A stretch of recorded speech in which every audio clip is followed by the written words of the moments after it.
For money, I climbed into the bed of NYC tycoon Leo Vance. For over 1,000 nights, he always found new ways to torment me. Then, the one that got away, his childhood sweetheart, came back to the country. So, secretly pregnant, I skipped town. I thought we'd never cross paths again. 5 years later, my daughter's kindergarten teacher called to tell me she was missing. I searched for what felt like forever, until I finally spotted 2 figures, one big and one small, at my front door. My daughter was sucking on a lollipop, and she mumbled, "Mommy, this handsome man says he's my daddy." "But didn't you say my daddy was dead?" That night, the man pinned me down, asking again and again, "Tell me. Who exactly is dead?" I was wrong. It's me. I'm the one who's dying. Staring at the test results, I couldn't process them. I asked the doctor, "Am I really pregnant?" "Yes, you're 2 months along." 2 months. It must have happened that time in the car. It was raining that day, and I didn't have an umbrella. A kind male colleague offered to drive me home. Just as I was getting out of his car, I ran into Leo Vance, who had just gotten back from a business trip. He was usually stern and never cracked a smile, with an icy, keep your distance vibe. But that night, his face was dark, absolutely terrifying. He yanked me into his car and kissed me fiercely right in front of my colleague. "Chloe Reed, I'm not dead yet. Are you already looking for your next meal ticket? What, am I not enough for you?" My face flushed, and I scrambled to cover his mouth. "Stop it." But his gaze fell on my rain-soaked shirt, and his eyes grew even darker. He put me through hell that night. When I finally got out of the car, my legs were like jelly. In the end, he was the one who carried me upstairs. For the past 3 years, I've known my place. The title of Mrs. Vance was never going to be mine. I never dared to dream of it. But I never imagined that even after being so careful, I'd still slip up. Just as I walked out of the hospital, I got a call from Leo. "Where'd you go?" I lied instinctively. "Out shopping. For your birthday present." He chuckled on the other end of the line. "Another tie? Chloe, can't you be a little more creative?" I took a deep breath and asked him, then, "What kind of present do you want?" After we hung up, I looked at the lingerie photos he sent and gasped. So revealing. If I wore that, I wouldn't survive the night. In the end, I didn't buy the gift he was hoping for. Since he didn't like ties, I picked out a leather belt. It was his money, anyway. When I got home, he wasn't back yet. Today was his birthday. Usually, he celebrated with his childhood friends. Figuring he'd be back late again, I ate dinner by myself, took a shower, and got ready to turn in early. As I stepped out of the bathroom, a pair of arms wrapped tightly around me from behind. My body went stiff. But I relaxed when I recognized his familiar scent. Leo buried his face in the nape of my neck, his warm breath sending shivers down my spine. Strange. Why was he home so early today? As if sensing my distraction, he suddenly bit me hard. Ouch. Is he part dog or something? I was furious but didn't dare say a word. I just whispered that it hurt. "It hurts. Deal with it." As he spoke, he lifted me up and tossed me onto the bed. For 3 years, he had never been gentle in bed. Tonight was no different. My robe was torn open, and just as I was losing myself in the moment, I heard him ask, "Where's my birthday present?" I pointed to the nightstand. After opening the box and seeing the belt inside, Leo let out a soft laugh. He raised an eyebrow. "What, you want to tie me up with this?" Looking at his cold, handsome face, I instinctively shook my head. How would I dare? What was my place? Just his secret lover, hidden from the world. Good that you know. With that, Leo picked up the belt and deftly tied my hands together. The rough leather chafed uncomfortably. Even more humiliating was the position I was in. "Leo, no." Before I could finish, his kiss silenced me. He was always like this. In business, he was decisive and ruthless, feared by all. In bed, he was brutally dominant, always making me cry. That night, my throat was raw from screaming. When he finally got up, I realized his entire back was covered in red scratches from my nails. After he showered, Leo pulled me into his arms and fell asleep quickly. But I lay awake all night. I first met Leo Vance 3 years ago. He had donated 2 new academic buildings to my university. On the day of the dedication, he was invited to the ribbon-cutting ceremony. I was working as an event hostess that day. Lost in thought, I accidentally spilled champagne on him. The dean's face fell, and he told me to apologize to Mr. Vance immediately. After I got off the stage, an older student told me just how powerful the man I'd offended really was. As the richest man in New York, if Leo Vance stomped his foot, the whole city would tremble. After the event, I chased down his car at the school gate. He sat inside, wearing sunglasses, his expression unreadable. I carefully explained myself. "Mr. Vance, I'm so sorry about your suit. Could you please tell me the brand? I'd like to replace it for you." His assistant laughed. "Miss, do you have any idea how much one of Mr. Vance's suits costs?" After quoting an astronomical figure, the assistant added, "And they're all handmade custom orders from Italy. You can't buy them off the rack." In that moment, I wanted the ground to swallow me whole for my own audacity. Through my extreme embarrassment, I saw Leo take off the jacket and say coolly, "It's dirty. Just throw it out." The car window rolled up in my face, like a gate closing between our 2 different worlds. I thought that would be the end of our interactions.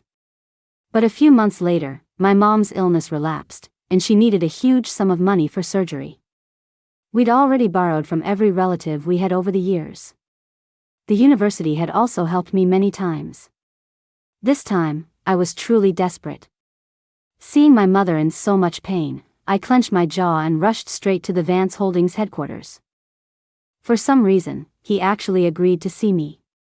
When his assistant led me in, Leo was sitting behind a massive, expensive desk, his legs crossed. After hearing me out, he looked at me through the rising smoke and asked meaningfully, "You want my help?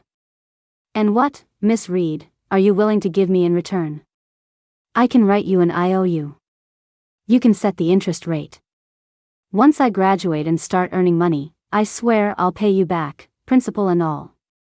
But he just laughed. His heated gaze roamed over every inch of my body, a slow, invasive crawl. After a long pause, he finally spoke. "I have more money than I know what to do with. As for what I want, Miss Reed is a smart woman. Why don't you take a guess?" With that, I was dismissed. Before I left, his assistant gave me an address. "Be there at 8 p.m. sharp. Mr. Vance said he won't wait." At 22 years old, besides my body, I had nothing. That night, wearing a white lace nightgown, I climbed into his bed.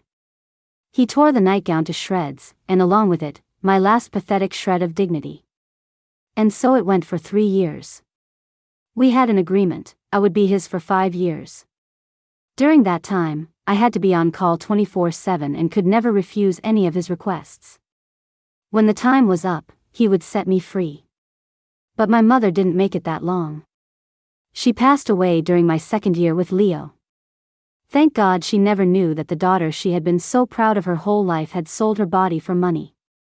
I finally fell asleep around 4 or 5 in the morning. I had a series of nightmares, dreaming of my mother one moment and Leo the next. In my dream, he dragged me to the hospital with a cold expression, forcing me to get an abortion. "Chloe Reed, you should know your place," he said. When I woke up, it was already noon. I thought Leo would be gone, but as I walked toward the balcony, I heard him on the phone. On the other end, I could hear his friend Connor's voice. It was noisy on his side, so Connor was speaking loudly, and I heard every word. "Leo, Sophia's already here. Where are you?" "Still at home. I'll be there soon." "All right, hurry up. Everyone's waiting for you to cut the cake. By the way, did you get rid of that little canary of yours?" We can't let Sophia see her, or there'll be hell to pay. Don't worry. I know what to do. After hanging up, Leo went downstairs, probably to meet Sophia. I quietly washed up and went to the first floor for a bite to eat. To my surprise, he still hadn't left. Leo was leaning against the sofa, smoking, lost in thought. After a moment's hesitation, I walked over and straightened his tie for him. We were so close, our breaths mingling, and his eyes never left my face. Before he left, he said softly, "Don't go out today. Wait for me to get back. I have something to tell you."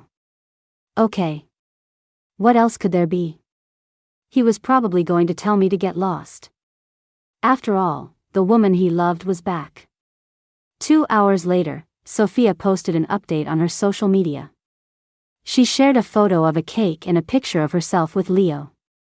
The caption read, "I'm back, and it's like nothing ever changed." Over the past 3 years, I had heard a lot about Sophia. They said she and Leo were childhood sweethearts, the one he had loved for years. This very mansion we were in had a huge room reserved just for her. And the reason Leo had donated to my university was because it was Sophia's alma mater. In the photo, they were both stunning, with brilliant smiles. I had to admit, they looked perfect together. In terms of family background and looks, they were like a prince and princess from a fairy tale. As for me, I was just a substitute for while Sophia was abroad, there to satisfy Leo's physical needs. That night, I waited on the living room sofa until midnight, but Leo never came back. The next day, news of him and Sophia being seen at a hotel was trending online. As I read, a wave of nausea hit me, and I rushed to the bathroom to dry heave.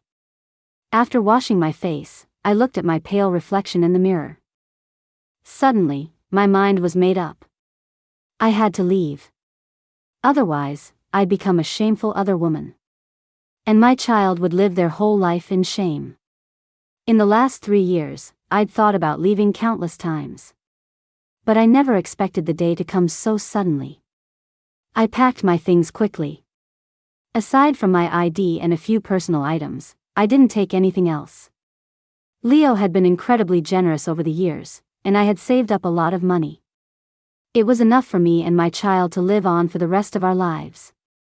I told the housekeeper, Mrs. Gable, that I was going to visit my mother's grave and that she didn't need to make dinner for me. The driver offered to take me, but I refused. The taxi sped down the road, first passing Vance Holdings, then my old university.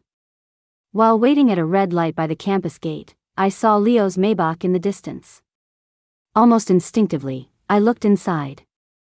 In that fleeting moment, I saw Sophia snuggled intimately against Leo's shoulder. A pang of sadness shot through my heart. I had been hesitating, wondering if I should at least say goodbye to Leo. After all, he had helped me so much when my mother was sick. But in that instant, I suddenly felt it was unnecessary. Sophia was back. My quiet departure was the best thing for me and for Leo. Before takeoff, my phone rang. It was Leo. For the past 3 years, I had always answered his calls on the first ring. But today, I let it ring and ring. Then I turned off my phone and pulled out the SIM card. I knew Leo's personality. He had his pride. He wouldn't call a second time. And that gave me enough time to escape. As the plane took off, a sea of lights blurred and vanished beneath me. Until there was nothing left to see. Goodbye, New York. Goodbye, Leo Vance. A few months later, I gave birth to a girl. I named her Annie. I hoped she would live a life of peace, happiness, and good health. Annie was a sensible child from the start. During the first month after she was born, I got mastitis and had to stop breastfeeding early.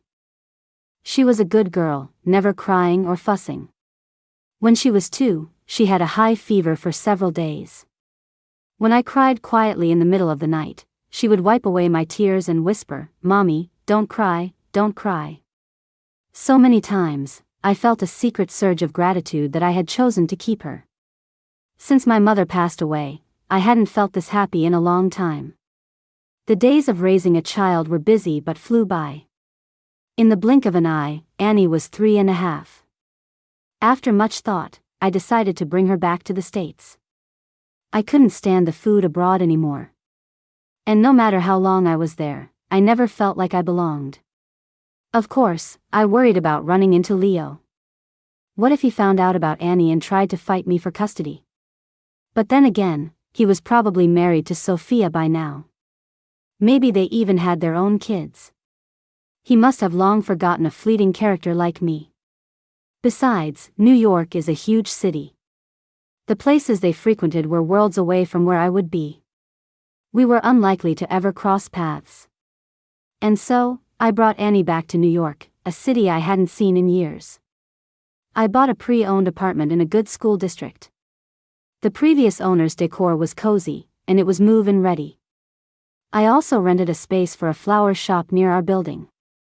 This way, I could take care of Annie and still have my own work. One weekend, I received a last-minute order. The customer chose the most expensive bouquet in the shop and asked for it to be delivered as soon as possible. I waited for a long time, but no delivery driver accepted the order. Left with no choice, I had to deliver it myself. The address was in the city's most exclusive residential area, quite a distance from my shop. When I finally arrived, I rang the doorbell for a long time, but no one answered. I was about to call the customer when the door opened. And there he was, Leo Vance, appearing before me so unexpectedly. 4 years had passed. He was thinner, but his features were sharper, more mature and cold. "Who are you looking for?" he asked, hands in his pockets, a look of impatience on his face. "Hello, your flower delivery." I quickly handed him the box. Thank goodness it was windy today, so I was wearing a mask. Compared to the perfectly made-up face I wore every day when we were together, I was completely bare-faced now. He probably wouldn't recognize me. Sure enough, he glanced at me, took the box with a blank expression, and closed the door. I breathed a sigh of relief and turned to leave. Suddenly, he called out, "Wait a second." I froze on the spot. I wanted to run but was afraid he'd notice something was wrong. I didn't dare turn around, for fear of being recognized. Seeing that I wasn't moving, he started walking toward me from behind. Each step sounded like death approaching. "It's over." Just as I was trying to figure out what to do, someone came out and called his name. "Leo? Where are my flowers?" "At the door." "What are you doing out there?" "Hurry up, it's time to cut the cake." After the girl spoke, I heard a child inside shout, "Daddy, come on, I want cake." After they went inside, I waited a moment, then peeked through the backyard fence and saw into the living room. It looked like a birthday party, and there were a lot of people. In the crowd, I saw Sophia. She was flawlessly made up, holding a slice of cake and handing it to Leo. Next to her stood a little boy, about 2 or 3 years old. The boy's features were a mirror image of Leo's. So, it was true. They were married and had a child. I smiled to myself and walked away. After a few days of constant anxiety, I realized my fears were unfounded. Leo didn't show up again. Neither did anyone from the Vance family. He must not have recognized me that day. It was for the best. We were from different worlds, after all. One day, the shop was swamped with a sudden rush of orders. After dropping Annie off, I was busy from dawn till dusk. By late afternoon, around 4 or 5, I still wasn't done. Reluctantly, I had to call her teacher. "Ms. Davis, could you possibly bring Annie to my shop? I'm stuck here right now." Annie's kindergarten teacher lived in our building, and she had helped me out several times when I was in a bind. But to my surprise, she asked quizzically, "Wasn't Annie already picked up by her dad?" Dad? A powerful sense of dread washed over me. Could it be Leo? I rushed to the kindergarten. When I got there, Ms. Davis told me that a man had come to pick up Annie in the afternoon, claiming to be my husband and Annie's father. She was going to call me to confirm, but my line was busy. Not only did the man look strikingly similar to Annie, but he also produced a marriage certificate. And so, Annie was taken away. Watching the security footage, I saw that it was indeed Leo. I immediately called the police. Just as the officers were trying to contact Vance Holdings, I received a photo. In the picture, Annie was sitting on our doorstep, eating a lollipop. It was followed by a text message. Chloe Reed, come home. I hurried back to my apartment building. A dozen men in black suits stood in a line at the entrance. My neighbors nervously made their way upstairs, whispering among themselves. What's going on?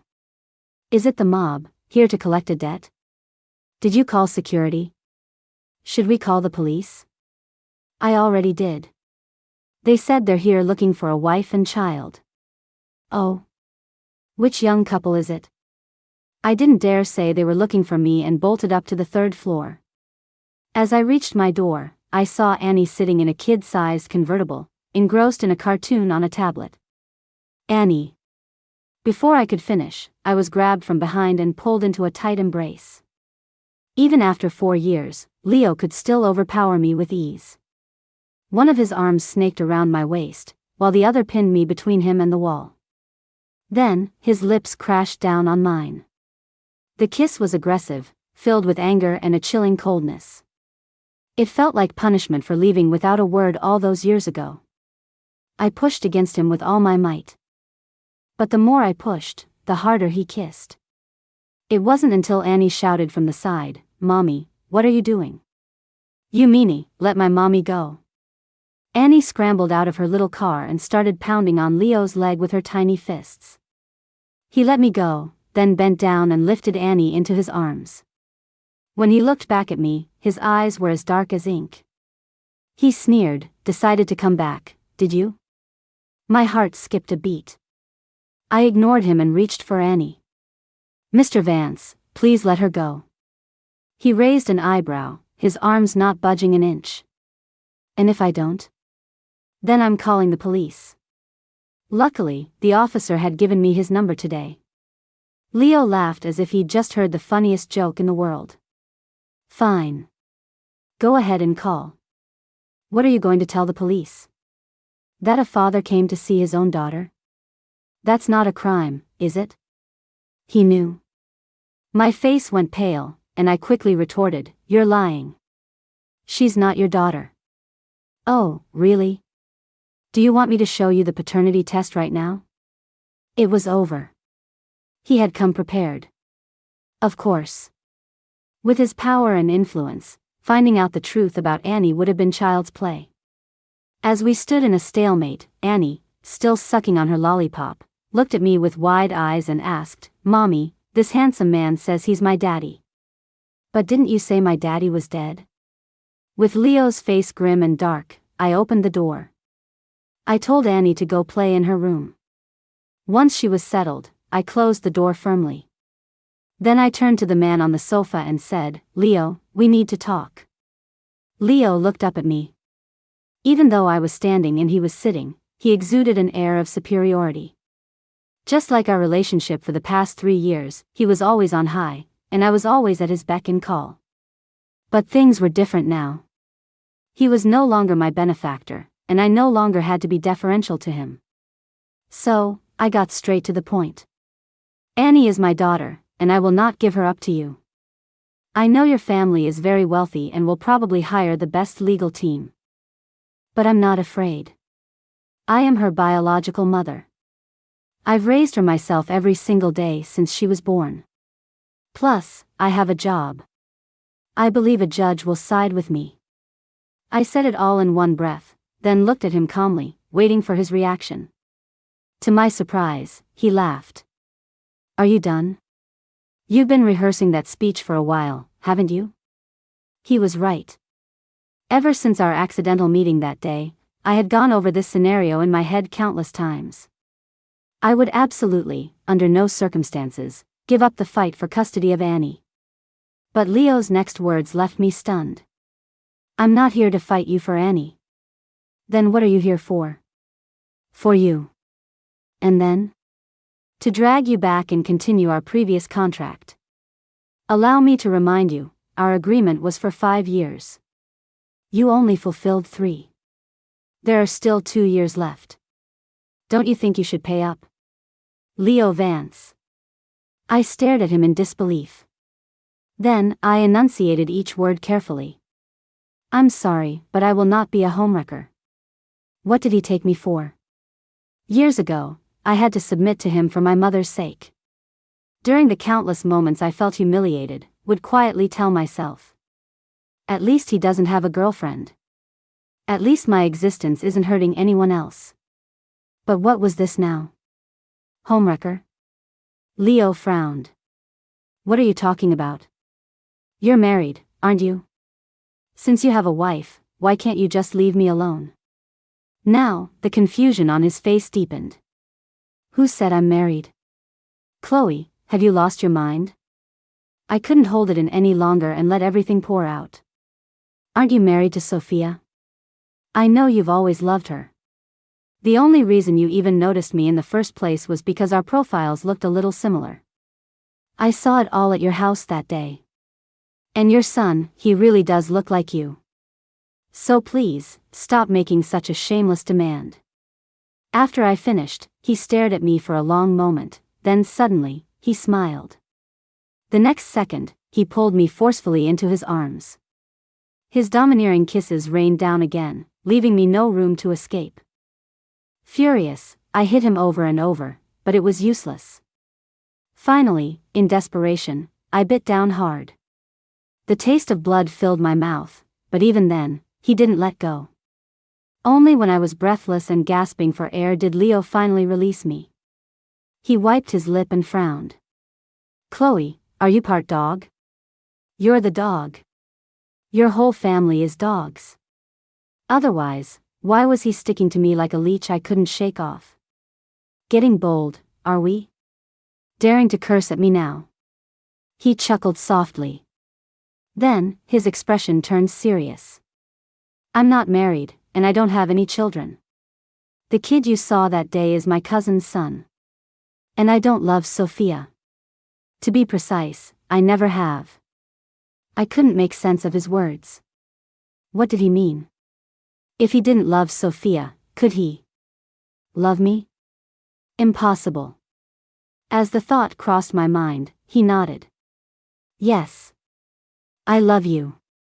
It was love at first sight, back at your university's award ceremony. You don't want me to fight you for custody of Annie, do you? So, you have another option, marry me. Become Mrs. Vance. I'll give you 3 days. After 3 days, I'll be back for an answer. After Leo left, I sat on the sofa in a daze. It wasn't until Annie opened the door and said she was hungry that I snapped out of it and rushed to make her dinner. It was already late, so I just boiled 2 bowls of wontons for us. As we were eating, Annie asked, Mommy, is Mr. Leo really my daddy?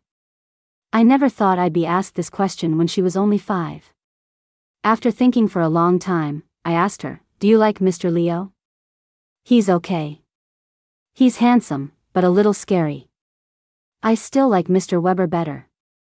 The Mr. Weber she was talking about was William Weber, a middle school history teacher. We met once when I found his lost cat.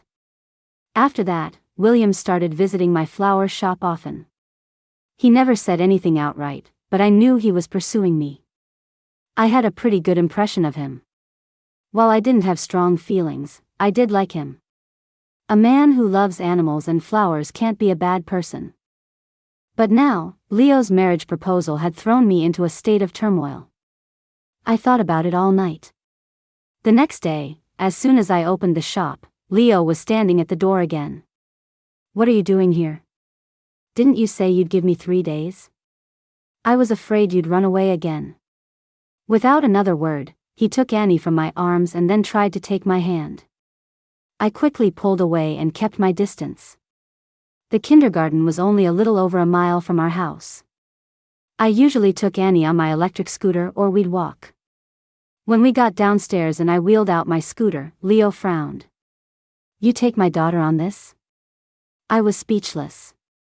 Is there a problem? It's too cold. She'll catch a cold. Get in the car. I glanced at his flashy Lamborghini and refused without a second thought. No, thanks. Your car is too cramped, there's no room. Mr. Vance, you should just go. He gave a cold, angry laugh. Chloe, how did I never notice how sharp-tongued you are? I retorted sarcastically, you were my benefactor then. Are you still? My words seemed to make him even angrier. He grabbed my arm and was about to force me into the car when someone stopped him. Chloe, do you need help? It was William Weber. He was in workout clothes and looked like he had just finished a morning run. Mr. Weber, good morning. Morning. Beside me, Annie greeted him sweetly. Hi, Mr. Weber. When are you going to take Annie to see the dinosaur fossils? Be good, Annie. We'll go as soon as you have a break from school. William patted Annie's head, then turned his attention to Leo by the car. Chloe, who is this? Oh, he's an old friend. The moment the words left my mouth, Leo's face darkened. He spoke, each word dripping with ice. Chloe Reed, say that again. What am I to you? After I reiterated that we were just friends, Leo stormed off in a rage. But that afternoon, he reappeared at Annie's kindergarten. I ignored him, but he followed us in his car, watching until we went upstairs. His car never left that night. In the middle of the night, I got up to close the window and saw him leaning against his car, smoking in silence. Our eyes met in the darkness, then quickly looked away. For 3 straight days, he watched me relentlessly, never letting me out of his sight. On the evening of the 3rd day, he blocked my path, his eyes burning with intensity. Have you made up your mind? Will you marry me? Looking at his sharp, handsome features, I belatedly realized that at some point, I had stopped being afraid of him. After a moment of silence, under his expectant gaze, I shook my head. No, Leo. I don't want to marry you. Why? Because our relationship was never equal. 8 years ago, I sold myself to you for $1 million. I had to do whatever you told me to do. I hated how domineering you were, but I couldn't refuse. I hated the way your friends looked at me, but I didn't have the right to talk back. I was your canary, your plaything. You'd toy with me when you remembered I existed and toss me aside when you got bored. You never respected me, so I don't want to go back to you. Every single second I see you, I'm reminded of that painful time in my past. Leo, I'm begging you. Just let me go. Saying it all at once felt like a huge weight had finally been lifted from my chest. I quietly waited for Leo's counterattack. Maybe he would be furious. Maybe he would explode. But I never expected him to give a bitter laugh. Chloe Reed, you're saying that those 3 years with me were painful? Fine. Fine. That's just great. I must have been out of my goddamn mind to fall in love with a heartless, ungrateful woman like you. Don't worry. If I ever show my face to you again, I'm a dog. With that, he stormed off. Annie tugged on my hand. Mommy, does Daddy not want us anymore? Be good, Annie. Mommy and Daddy have their own lives, but our love for you is the same. Understand? I understand. Annie nodded. Then she reached up with her chubby little hand and wiped my face. Mommy, don't cry. Strange. Was I crying? I thought it was just starting to rain. Leo Vance was a man of his word. After that day, he really did disappear. Life slowly returned to its peaceful routine. Although Annie would occasionally ask about him, she was quickly distracted by a new toy. Sometimes, I would think about the past. If our beginning hadn't been so sordid, would we have had a different ending? The truth is, I did love him once. The love and hate of youth are always tangled together, hard to tell apart. On one hand, I was ashamed that I had climbed into his bed for money, but on the other, I couldn't stop myself from quietly falling for him. He came from an extraordinary background and was the center of attention wherever he went. He was devastatingly handsome, and in his rare moments of tenderness, his long eyelashes would cast shadows over eyes that seemed to hold endless affection. During that time, he not only showered me with money and showed me a world I'd never seen before, but he also held me tight through countless sleepless nights after my mother passed away, waking up from his own sleep to comfort me. In those dark, difficult nights, he was my only anchor. So, I once held a secret hope. I would sometimes wonder if he might like me, even just a little bit. But then, 3 years passed. With his refusal to ever publicly acknowledge our relationship and the return of Sophia, the faint flame of hope within me silently flickered out. And now, 5 years later, he claimed to love me. Who would believe that? It was just the pride of the great Leo Vance, a man who had never been abandoned and couldn't stand the thought of it. The weather grew colder. It was a Friday, the sky a dull gray, looking like it would snow that night. The kindergarten entrance was packed with parents picking up their children. I waited at the gate, and when I saw Annie come out, I hurried over. I had just taken her hand and was about to ask if she was cold when a wave of screams erupted from behind me. I spun around instinctively. A man had appeared from nowhere. He was holding a large kitchen knife and slashing wildly through the crowd. Several children had already fallen into pools of blood. Parents cried out, trying to rush forward, only to be driven back by his blade. In the blink of an eye, he was charging toward Annie and me. In that instant, my mind went blank. I wanted to run, but my feet were frozen to the spot, refusing to obey. As the knife was about to fall, I instinctively pulled Annie into a tight hug and squeezed my eyes shut. The pain I expected never came. The next second, I heard a familiar, pained grunt. I opened my eyes to see Leo Vance, who I hadn't seen in so long, appear out of nowhere. He held me and Annie in his arms and smiled. "Don't be afraid. It's okay. Leo, you." Before I could finish, he collapsed. Only then did I see that his back was drenched in blood. In that critical moment, he had rushed behind me and taken the blow for me. After a brief moment of chaos, the madman was finally subdued by the crowd. Annie was in shock. She let out a heart-wrenching sob. "Mommy, is Daddy going to die?" Unconsciously, tears were streaming down my face. The smell of blood filled the air, making me dizzy. I held Leo tightly, begging him over and over, "Leo, wake up, don't scare me, I'm begging you." The ICU waiting room was crowded with anxious family members. The attacker had been caught, and he would face the full force of the law. But he only had one life to give, and today, there were 6 dead and 5 injured. 11 families were plunged into grief. They would not be having a happy holiday season. I found a quiet corner and finally managed to get Annie to sleep. Just as I was about to check on Leo, someone sat down in the chair next to me. It was Sophia. Though we had never met, we had long known of each other. Looking at me, she sighed. "I knew it was you. Only you could make him so reckless he'd throw away his own life." I stared at her, stunned. "What are you talking about? Did you know, Miss Reed, that I've always been jealous of you? Ever since we were little, I knew I was going to marry Leo. So I chased him constantly and didn't allow any other women near him. But he never loved me. In fact, he found me annoying. Finally, heartbroken, I left the country in a fit of pique. During those years abroad, I kept waiting for him to give in and beg me to come back. Instead, I heard that he had you by his side. So, I swallowed my pride and rushed back in a panic. That night, I thought he was there to welcome me home, but he told me he wouldn't marry me because he had fallen in love with someone else.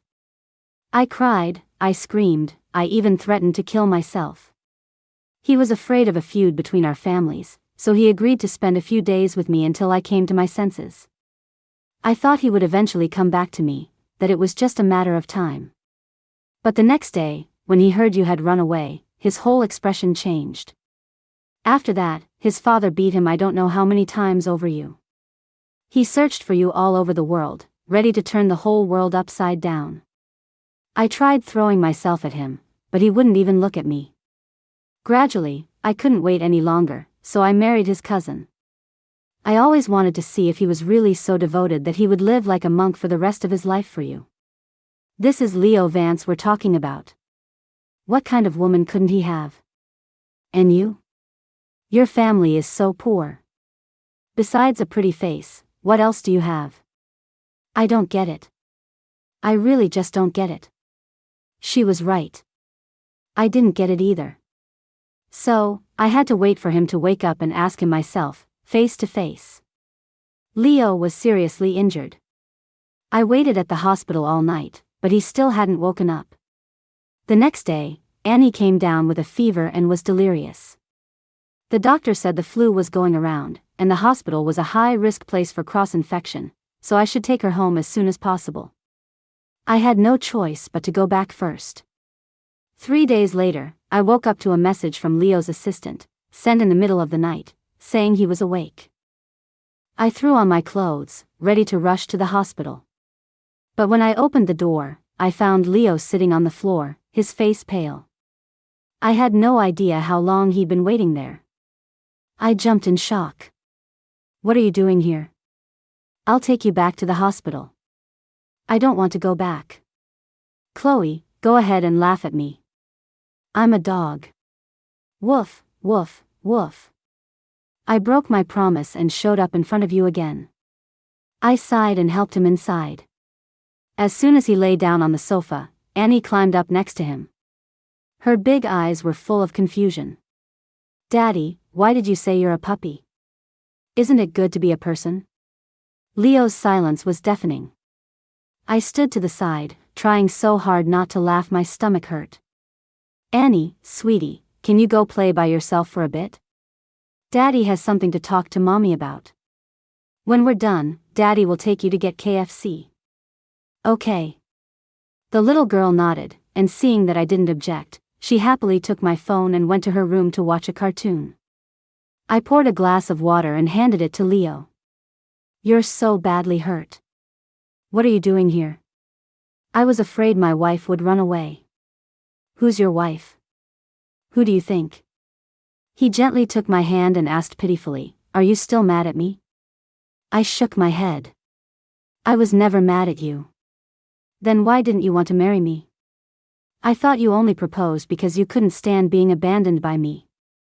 I thought. When you said you loved me, you were lying. Halfway through my sentence, he kissed me again. This time, I didn't refuse. After a long moment, he slowly pulled back. Our foreheads touched, our eyes met.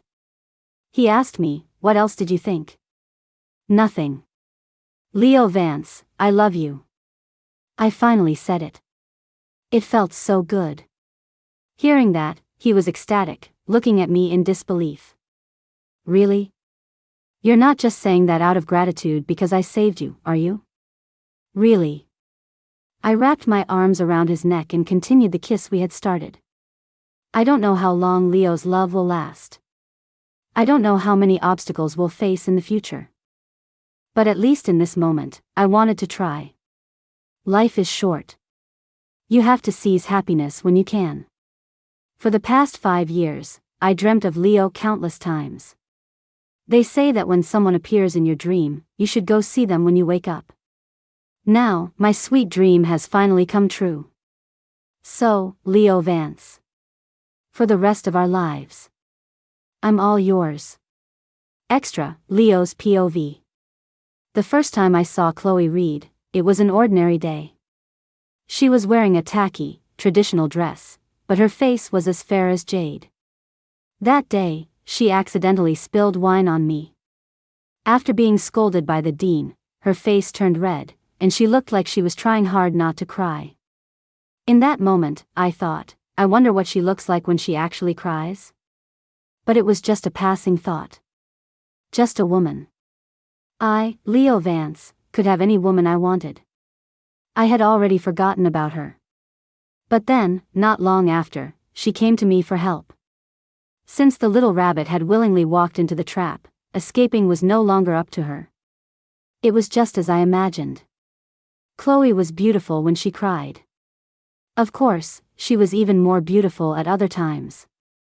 Every time I saw her crying and begging for mercy, I felt a fire ignite inside me, making my whole body burn. I signed a contract with her, buying 5 years of her time. But after only a few months, I grew greedy. I wanted to tie her down for a lifetime, to never let her go anywhere. But the Vances were not just any family. My parents would never accept her. They cared more about the family's interests than my feelings. So, I had to plan step by step. I kept her hidden, away from my social circles. Meanwhile, I slowly, bit by bit, took control of Vance Holdings. That day was my birthday. Ever since I became an adult, I had always celebrated with Connor and the guys. But that night, I couldn't wait to go home, to hold her in my arms. The next day, my plan was to make things clear with Sophia and then propose to Chloe. But I never expected Sophia to threaten to kill herself. I had no choice but to stay with her at the hotel. Of course, nothing happened that night. My assistant was there with me. I asked Sophia what she really wanted. Anything but marriage, I would do my best to give her. She said she wanted to visit our old university. So, I took her to NYU. At the school gate, I thought of Chloe again. What was she doing right now? I didn't come home last night. Was she worried? But I never imagined that after just one night, that damned woman would actually run away. At first, I was furious. I decided that when she came back, I would punish her severely. Later, I started to get scared, afraid she would never come back. After that, I was like a madman, searching for her all over the world. Sophia wouldn't give up on me and would show up at my door in the middle of the night. My parents and brothers also introduced me to many women with better bodies and prettier faces than Chloe. But none of them were her. I didn't like any of them. I thought I would just have to live like this. She was just one woman. Would I, Leo Vance, die without her? But then, she reappeared. Did she think I wouldn't recognize her just because she was wearing a mask? Pathetic. I would recognize her even if she returned to ash. I followed her for several days and then discovered she had a daughter. That perfect little doll looked exactly like me when I was a child. Although I did a DNA test to shut my parents up, I knew in my heart she was my daughter. The woman I loved, with our precious baby, had finally come back. This time, I would never let her escape again.